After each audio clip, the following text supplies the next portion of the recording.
during some very difficult times, and we're here today to express our gratitude and our appreciation for all of the work that happened out of this toll warehouse and amongst all the drivers and forklift operators and everyone who works here. We're very grateful for everything that they did.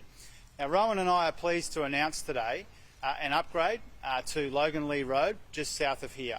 The upgrade to Logan Lee Road is a $22.5 million commitment from federal Labor, matched by John Raven and the Logan City Council, to ease congestion on Logan Lee Road between the Logan motorway and the on-ramp to the Pacific motorway. And this will make a big difference to people living in Waterford and Logan Lee and further beyond, people going from the hospital, from the university, from the Meadowbrook shops onto the freeway and back again. We're talking about widening Logan Lee Road so that it is 3 lanes each way. This is one of the busiest roads in our community and we are pleased to be able to make this commitment. A better future for our local communities relies on better roads, safer roads, and a government which is on their side, and that's what this announcement is about today. And a better future is all about better paid, more secure work. And that's what we're here to talk about today, and I'll throw it over to Anthony for that purpose. Well, thanks very much, Jim, and it's great to be in your electorate and just on the border of the electorate of Ford. I think Rowan Holtzberger is a fantastic candidate. I've known Rowan for a very long period of time, from when he was a young man in Broken Hill.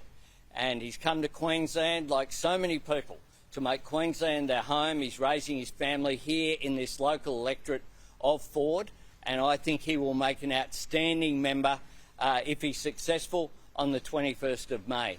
Today's been an opportunity to talk to workers who have done their bit to keep this country going during the last difficult 2 years. Workers who've turned up to work even when their families haven't been able to go to school or to conduct their normal activities.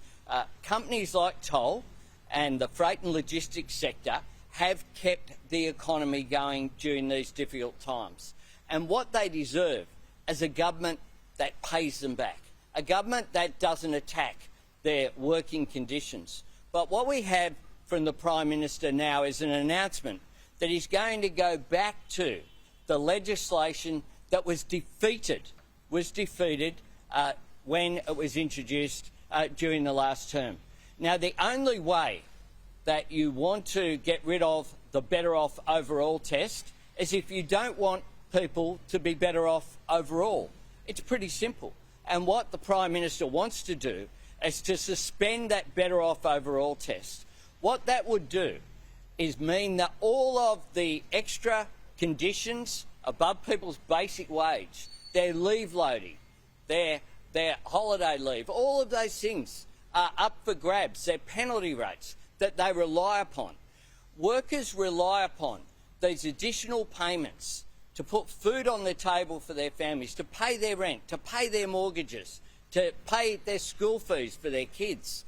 And the fact that this government doesn't seem to get the message, even though we know that the cost of everything is going up except for people's wages, this Prime Minister's response is another attack on people's wages. What we know is that real wages decreased by 1.2% over the last year. But that's not good enough for this Prime Minister, in spite of the fact that the dampening down of wages has not only had a dire impact on people struggling to make ends meet, for families doing it tough out there, it's had a devastating impact on our national economy. The Reserve Bank of Australia say so. They're desperate to see wages increase, and yet for this government, they don't have a plan for anything except further cuts in wages. And can I make some comments as well about one of the greatest policy failures that we've seen from this government? This deal between China and the Solomons was foreshadowed. Last August, the government was warned. And yet only in recent days did the government bother to send a junior person across to the Solomons. No visit from the Foreign Minister, no visit from the Defence Minister, no engagement in a serious way with Prime Minister Sogavare. What we see is a foreign policy failure on our doorstep. The Solomon Islands is less than 2,000 kilometres from Cairns and Townsville. The distance between here and Perth is more than that. So what we see is a massive policy failure because once again the characteristic of this government is on show. A Prime Minister who goes missing on the big questions. A Prime Minister who's always too little too late, whether it's the bushfires, whether it's ordering enough vaccines, whether it's ordering rapid antigen tests, whether it's responding to the floods. This Prime Minister is complacent. He's always there for the photo op, never there for the follow-up, never does the right planning to get ahead of issues. Now, President Biden is sending his lead Pacific negotiator, Kurt Campbell. That's how serious President Biden took this issue. And yet the Prime Minister and the Foreign Minister on Insiders recently said it was all under control. Well, it doesn't look as though it's all under control. This is a very serious foreign policy failure. Australia needs to do more than step up with a slogan in the Pacific. It needs to step up with real engagement, deep engagement with our Pacific Island neighbours, because we know that the Solomons is strategic. We learnt that if we needed a reminder during the Second World War of how critical the Solomons was, and this is a massive policy failure. I'd ask Tony Burke's going to make some comments as well about IR. Thanks, Anthony. The announcement from the government to bring back the Omnibus Bill is extraordinary. We have a situation where everything's been going up except for wages, and the government now says they want to bring back legislation which had wage cuts written all over it. 111 pages that bill was, and it had wage cuts in black and white. This is legislation that says your ordinary hourly rate, that can stay the same, but every penalty rate, every shift allowance, every loading, every overtime rate, up for grabs. Now, what does that mean in the real world? It means if you're someone working, say, in retail as a night manager, $10,000 a year can be up for grabs as a pay cut.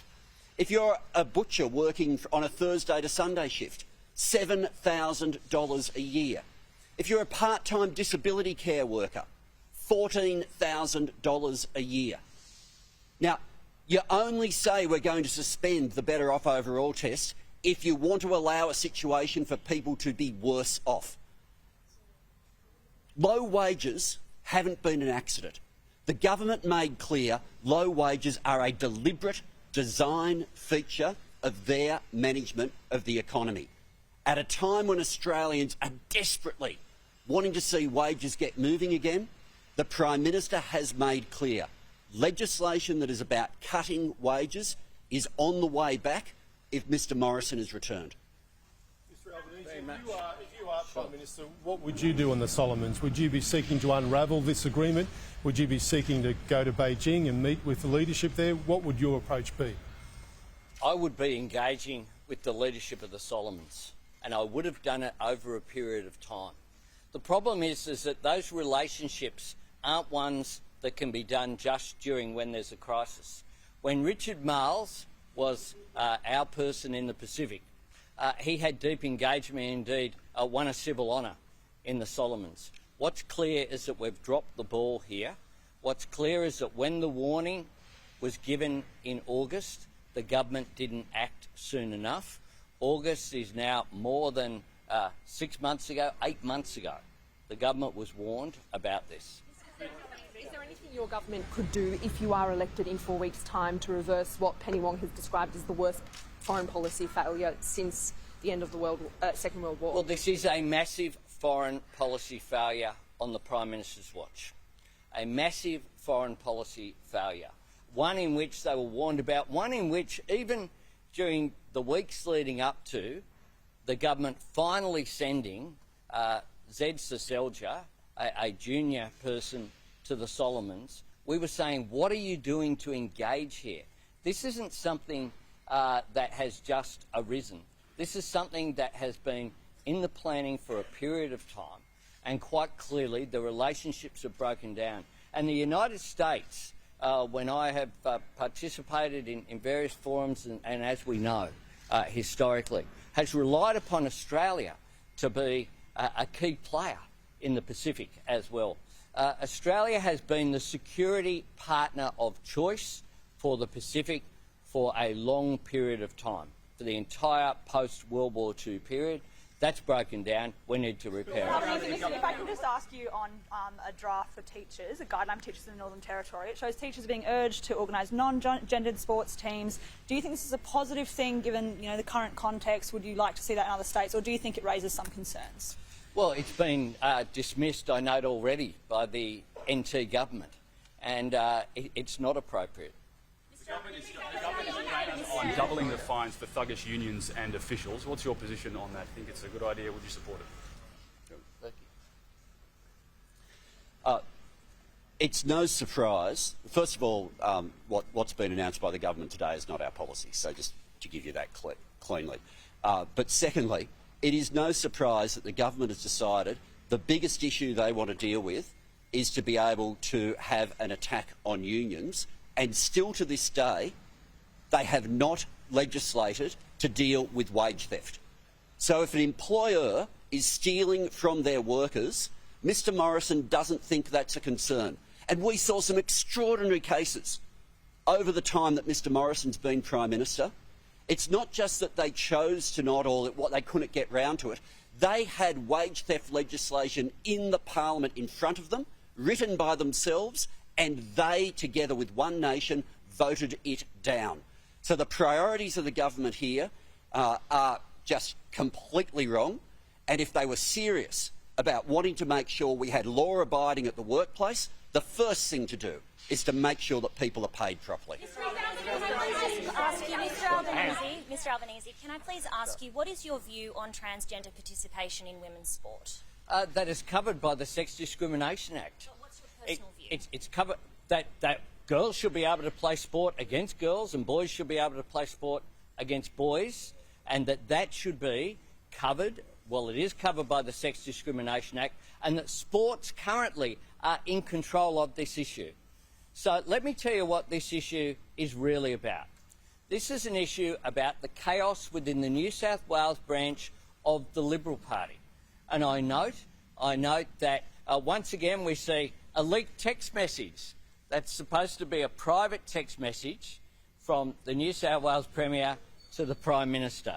Once again, this Prime Minister, the Premier says that he didn't leak the text message. I don't know the source of that, but this is covered already by the Sex Discrimination Act. Can I please get also Tony Burke and Jim Chalmers to respond to my question as well, if that's okay? Well, they have the same position that I do. Can they say that? That's why I'm the leader. Mr Albanese, you've said that Australia is in the naughty corner when it comes to climate change on an international stage. A key reason for that is the fact that the government wouldn't sign the UN pledge to end coal use. Would you sign that pledge? And if not, why not? No. But why not? But why not? Why not? Why not, Mr Albanese? Why not? Why not? On the issue of boat turnbacks, Mr Albanese, you've made the point that you now support turning back the boats. How would you implement turning back the boats? And how many did you turn back last time you were in government? Well, I know yesterday I got a misleading question from you with respect, Jono, because what you did was there was two separate questions and you conflated an answer. So I just on your statement on radio. No, so to be fair, they were two separate questions, and you put to me that I gave one answer, but it was two answers to two questions, and I was perfectly accurate yesterday. So Labor supports turning back boats where it's safe to do so. The same policy, exactly the same policy as the government. How many did you turn back last time you were in government, Mr Albanese? How many did you turn back last time?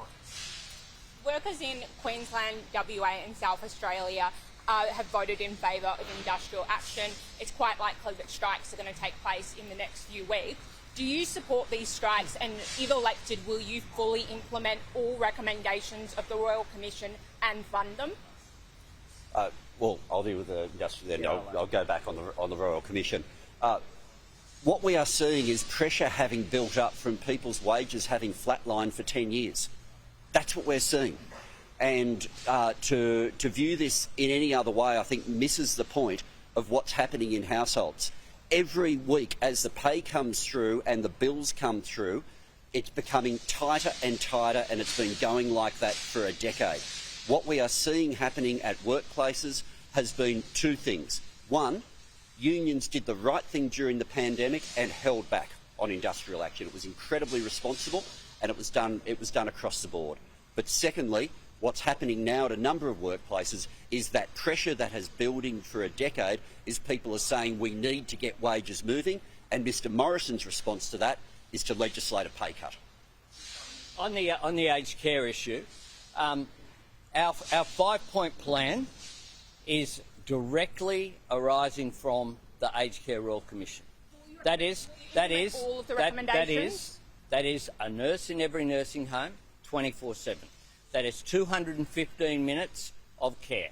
That is increased wages for people in the aged care sector. That is better food and nutrition, and we've announced a specific plan with the Maggie Beer Foundation to deliver that. And the fifth and really important point is transparency and accountability. We want every dollar that goes into aged care to go into better care and better food and better outcomes for our older Australians. And with regard to the recommendations of the Royal Commission, my observation is this. Why does the government set up a Royal Commission and then ignore the central recommendations in it? The central recommendations of the Aged Care Royal Commission, in which aged care residents, aged care providers, family members, people made these submissions about the crisis in aged care, and what they got from this government was contempt. Nothing to assist workers in the sector. And you talk about the frustration that workers are feeling. Workers are leaving the sector. Think about this. All of you here today and the workers here today will have parents, will have uncles and aunties, will have other, if they're really young, they might have grandparents. But guess what? It might be us one day, and there won't be an aged care sector to look after them unless we do something about this, and unless we do something about it now. The title of the report is neglect. Neglect, in one word. In one word. And what we have is a neglect of a Royal Commission that has been titled neglect. Neglect from this government.